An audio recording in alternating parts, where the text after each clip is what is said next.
Assalamualaikum warahmatullahi wabarakatuh. Salam sejahtera untuk kita semua. Perkenalkan, saya Riza Pahlavi dari kelas MJ 204, Program Studi Manajemen PJJ S1.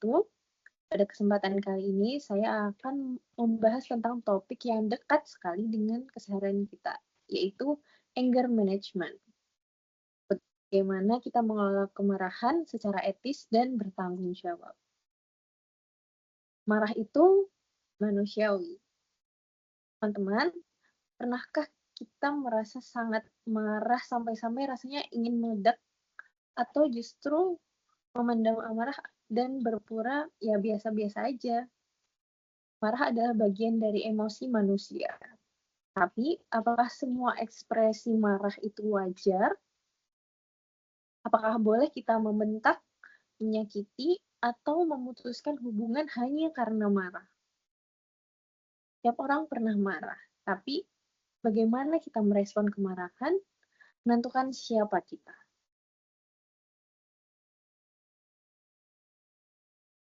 Nah, kita akan memahami konsep anger management, penyebab, dampak, dan yang paling penting, bagaimana cara kita mengelola secara sehat. Kita juga akan membahas nilai yang ingin disampaikan bahwa mengendalikan diri adalah bentuk tertinggi dari kekuatan. Apa itu anger management? Anger management bukan soal menahan amarah selamanya, tapi soal bagaimana kita memahami, merespons, dan mengekspresikan emosi marah dengan cara yang tidak merugikan diri sendiri maupun orang lain.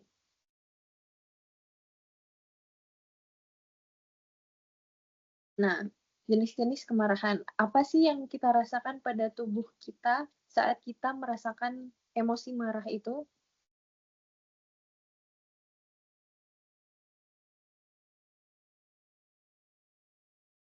Marah seringkali diawali dengan detak jantung yang cepat, pernafasan yang pendek, perasaan tidak nyaman, dan dorongan untuk melawan. Nah, ini kita rasakan baik secara fisik, emosi, maupun perilaku. Sebenarnya ada berbagai macam jenis kemarahan. Yang pertama ada passive anger, yaitu tidak diungkapkan tapi tersimpan dan menjadi luka batin. Nah, ini kalau tidak kita ekspresikan dengan baik dapat mempengaruhi kehidupan sosial kita di kemudian hari. Kemudian ada open anger, yaitu yang kemarahan yang meledak-ledak tanpa kendali. Ada juga assertive anger, marah yang dikendalikan dan disampaikan secara tenang. Nah, ini yang akan kita pelajari nantinya. Kenapa kita bisa marah? Karena kita mungkin merasa diremehkan, dikhianati, atau tidak dipahami. Kadang juga karena hal-hal sepele, tapi akumulasi emosinya sudah terlalu lama disimpan. Nah, akibat dari tidak mengelola marah dengan baik, kita bisa kehilangan relasi, kehilangan rasa percaya, atau bahkan kehilangan diri kita sendiri. Luka akibat kemarahan bisa lebih dalam daripada luka fisik. Nah, gimana sih cara kita mengelola marah dengan baik? Pertama-tama kita harus ambil jeda, 5 menit bisa menyelamatkan hubungan seumur hidup. Kemudian bisa tarik nafas dalam-dalam, lakukan 4-7-8 breathing technique.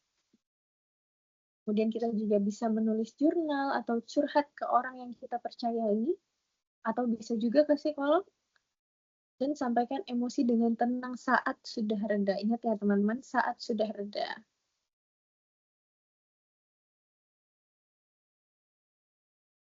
Nah, sebagai mahasiswa, kita juga diajarkan untuk berpikir etis. Marah boleh, tapi menyakiti tidak. Tindakan kita terhadap emosi adalah tanggung jawab kita.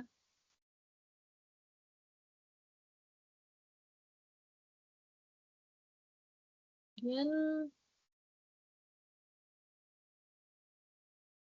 apa yang bisa kita pelajari dari anger management ini, bahwasannya mengelola marah sama dengan mengelola hubungan, yang akhirnya nanti akan menjadikan kita menjadi manusia yang lebih baik.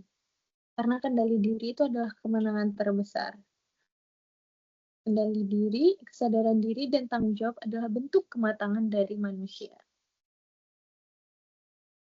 So, think when you are angry and you'll make the best speech you'll ever regret.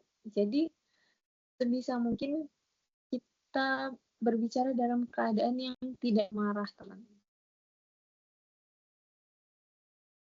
Dan seperti dikatakan Nabi Muhammad, orang yang kuat bukan orang yang menang saat bertarung, tapi yang mampu menahan amarahnya.